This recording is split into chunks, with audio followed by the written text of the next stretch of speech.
राधे कृष्ण दोस्तों, आपका मेरे चैनल स्त्री स्टडी में स्वागत है। तो आज हम लोग जा रहे थे मार्केट, इसलिए मैंने अपनी पढ़ाई सुबह ही कर ली थी क्योंकि शाम को हम लोग को आने में लेट हो जाएगा। तो मार्केट हम लोग इसलिए जा रहे थे क्योंकि अभी हम लोग जा रहे हैं छुट्टी, तो बस उसी की थोड़ी सी शॉपिंग करनी थी। देखिए, सफ़र तो दोनों ही मुश्किल है, चाहे वो हाउसवाइफ का हो और चाहे वो एस्पिरेंट का हो, तो रुकना नहीं है। ये है हमारे जोधपुर की लोकल मार्केट। मुझे ये मार्केट अपने कानपुर की याद दिलाती है क्योंकि यहाँ पे ना आपको हर चीज़ मतलब वैसे ही लोकल, यहाँ पे मॉल भी है लेकिन मुझे ये मार्केट ज़्यादा अच्छी लगती है और यहाँ से सामान लेना भी मुझे अच्छा लगता है। ये है घंटाघर और यहाँ पे ना आपको कपड़े की शॉप भी मिल जाएगी, मसालों की शॉप भी मिल जाएगी, टॉयज़ की भी मिल जाएगी। आई थिंक सब मतलब एक ही जगह पे आपको हर चीज़ अवेलेबल है। और अव्या को लगाई थी भूख, बच्चों के साथ यही होता है ना, मतलब पूरी प्रिपरेशन से जाना पड़ता है। तो मैंने तुरंत उसके लिए ऑरेंज लिया क्योंकि मैं कुछ लेके नहीं आई थी। और देखिए शाम हो गई थी और कितना प्यारा माहौल लग रहा था। सुकून से पानी पीने का भी टाइम नहीं मिलता हाउस वाइफ को, मतलब मार्केट से भी आए ना थक के तो बस तुरंत फिर काम में लग जाओ। जब मैं ऐसे करती हूँ ना तो मुझे मेरी शादी के पहले का टाइम बहुत याद आता है, मम्मी की बहुत याद आती है क्योंकि हम ट्यूशन और कोचिंग पढ़ के भी आते थे ना, तो बस आके बस लेट गए और हाथ में ही सब चीज़ मिलती थी। तो उस टाइम पे ना मुझे मामा की बहुत याद आती है। इनकी नाइट ड्यूटी थी तो बस तुरंत आके इनके लिए टिफ़िन पैक कर दिया, खाना बना ही रखा था। आज दाल के पराठे बनाए थे मैंने, तो बस वही लगा दिया। बहुत से लोग कहते हैं कि याद किया हुआ याद नहीं रहता, मतलब पढ़ा हुआ याद नहीं रहता, तो उसके लिए क्या करें। देखिए, प्रैक्टिस मेक्स मैन परफेक्ट। आपको प्रैक्टिस करते रहना है, रिवीजन करते रहना है। और ऐसा नहीं है कि आप नोट्स बनाते जा रहे हो, कोई भी फ़ायदा नहीं उस चीज़ का। और आपने नोटिस भी किया होगा, आपके पुराने नोट्स कहीं अलमारी में किनारे पड़े होंगे और फिर आप क्या करते हो, नई कॉपी बनाते हो, नए नोट्स बनाते हो, और जब वो कॉपी फिल हो जाती है फिर वो कहीं किनारे को अलमारी में पड़ी रह जाती है। तो ऐसा बिल्कुल नहीं करना है। आप जब भी कुछ नोट्स बना रहे हो या तो बुक से पढ़ रहे हो तो उसको रिवाइज ज़रूर करिए।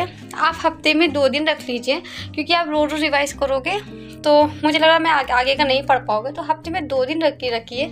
उस दिन भले आप कुछ नया ना पढ़ो लेकिन अपना पुराना ज़रूर रिवाइज करो और कोशिश करो कि उन 2 दिन में आप सिर्फ पुराना ही पढ़ो। मतलब ये नहीं कि सिर्फ 2 पेज पढ़ा, या आपके अगर 50 पेज है तो आपने सिर्फ 20 पेज रिवाइज किए, 30 छोड़ दिए, क्योंकि वो अगर 32 छूट जाएंगे ना तो फिर आप अगले रिवीजन के टाइट डे तक फिर वो 30 पेज आगे बढ़ जाएंगे।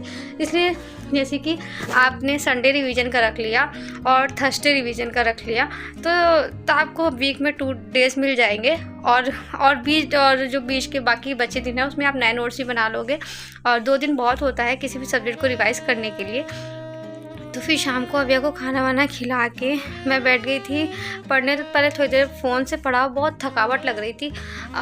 शायद पहले लोग कहते थे ना बच्चा होने के बाद शरीर कमज़ोर हो जाता है, तो ये बात मैं नहीं मानती थी। मुझे लगता है क्या यार कमज़ोर हो जाता है, लोग के 20 साल में बच्चा हो जाता था, क्या लोग 20 साल में कमज़ोर हो जाते हैं। लेकिन हाँ, अब जब बेबी हो गया है तो चीज़ों को रियलाइज़ होता है कि हाँ, बेबी होने के बाद शरीर वीक हो जाता है, भले एज आपकी कुछ भी हो।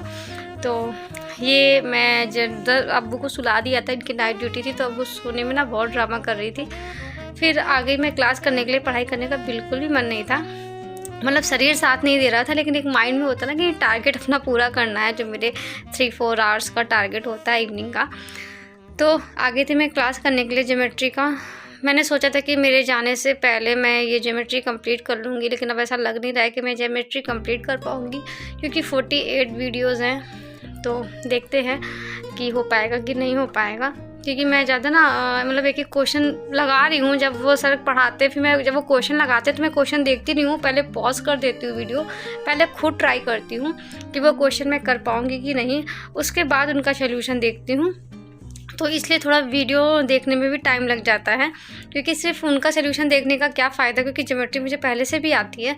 तो मुझे लगता है मैंने उनके कॉन्सेप्ट जब पढ़ लिया है, इसे वो प्रैक्टिस करा रहे हैं सर, तो मैं क्या करती हूँ, पहले मैं खुद क्वेश्चन सॉल्व करती हूँ, फिर उनका वीडियो देखती हूँ। इसी के साथ मेरा प्रैक्टिस भी होती जा रही है। तो उसके बाद ज़्यादा मेरा पढ़ाई करने में मन नहीं लगा। फिर मैं आ गई लेट के पढ़ने के लिए, क्योंकि कहते हैं ना जब आपका शरीर साथ ना दे तो आपको शरीर की सुननी चाहिए, क्योंकि ऐसे ना वो शरीर ज़्यादा बिगड़ जाएगा तो आपकी 10-15 दिन की पढ़ाई ख़राब हो जाएगी। इसलिए कभी कभी हमें अपने शरीर की भी सुननी चाहिए। तो फिर आज मैंने रेस्ट किया, मैंने ज़्यादा देर पढ़ाई नहीं करी, फ़ोन से थोड़ी देर पढ़ाई करी, फिर मैं सो गई थी। मतलब इतना थकान ही हो रखा था। और ऐसे ही मेरे ब्लॉग पर बने रहिए और कंटिन्यू अपनी पढ़ाई करिए, रिवीजन ज़रूर करिए। और इसके अलावा कोई दूसरा चैनल नहीं है, बिना रिवीजन के आप जो पढ़ोगे तो भूल जाओगे।